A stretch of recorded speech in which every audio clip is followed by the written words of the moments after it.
तेरा ए जामिया उम्मे हबीबा फैज़ जारी है, कलामे पाक की तकमील और ख़त्मे बुखारी है।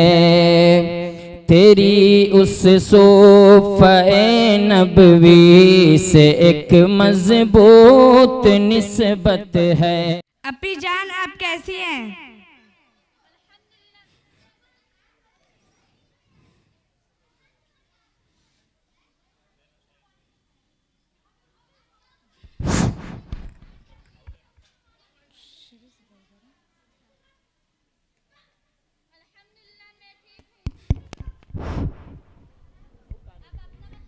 अल्हम्दुलिल्लाह मैं भी ठीक हूँ।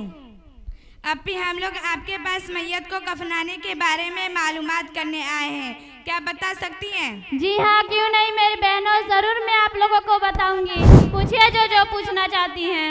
अच्छा जरा हमें बताइए तो औरत को कितने कपड़ों में कफनाना सुन्नत है? मेरी बहनों, औरत को 5 कपड़ों में कफनाना सुन्नत है। अच्छा अप्पी, और कौन कौन से कपड़ों में कफनाना चाहिए? बताती हूँ। एक कुर्ता, दूसरा इजार, तीसरा सरबंद, चौथा चादर, पांचवा सीना बंद। अच्छा अप्पी ये बताइए कि इजार किसे कहते हैं? मेरी बहन, इजार चादर को कहते हैं जो ऊपर की चादर से जरा छोटी होती है। बाज़ औरतें किस तरह मुर्दे को पहनाती है, बड़ी जिहालत है। अब मुझे भी समझ में आ गया। अच्छा ये बताइए कि इजार की लंबाई कितनी होनी चाहिए? मेरी बहन, इजार की लंबाई सर से लेकर पाँव तक होनी चाहिए।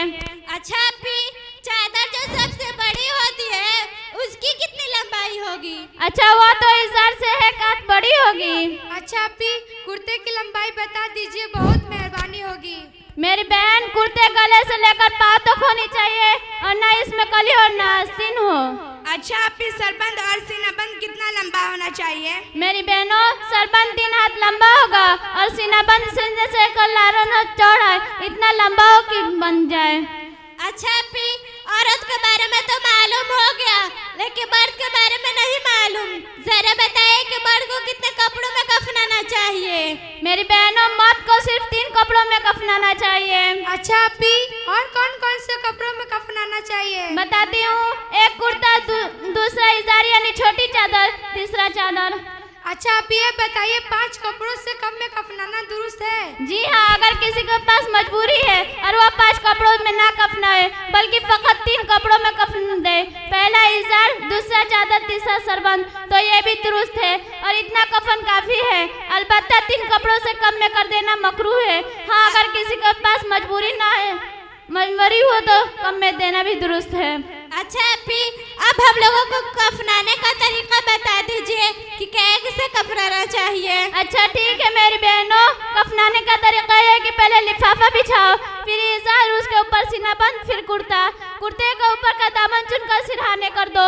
जब मुर्दा रख दिया जाए तो उस चुने हुए दामन को बीच में जो फाड़ा है उसमें से सर निकाल कर दामन को फैला दो।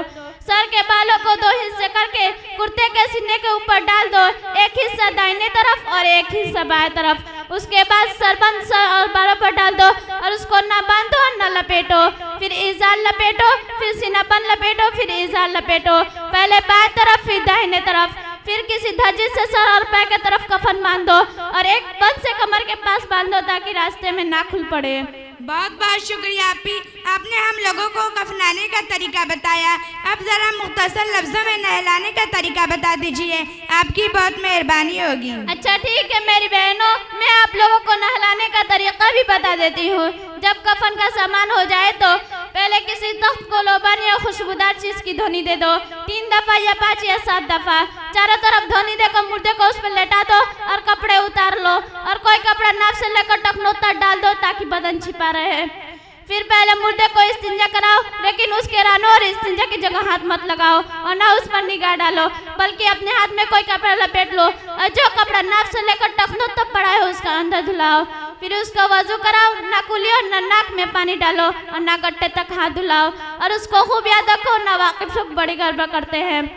फिर कहनिया समेत फिर सर का मसाज, फिर दोनों पैर, अगर 3 दफा रुई तड़के के दांतों और मसूड़ों पर फेर दी जाए और नाक के दोनों सुराखों पर फेर दी जाए तो भी जायज है।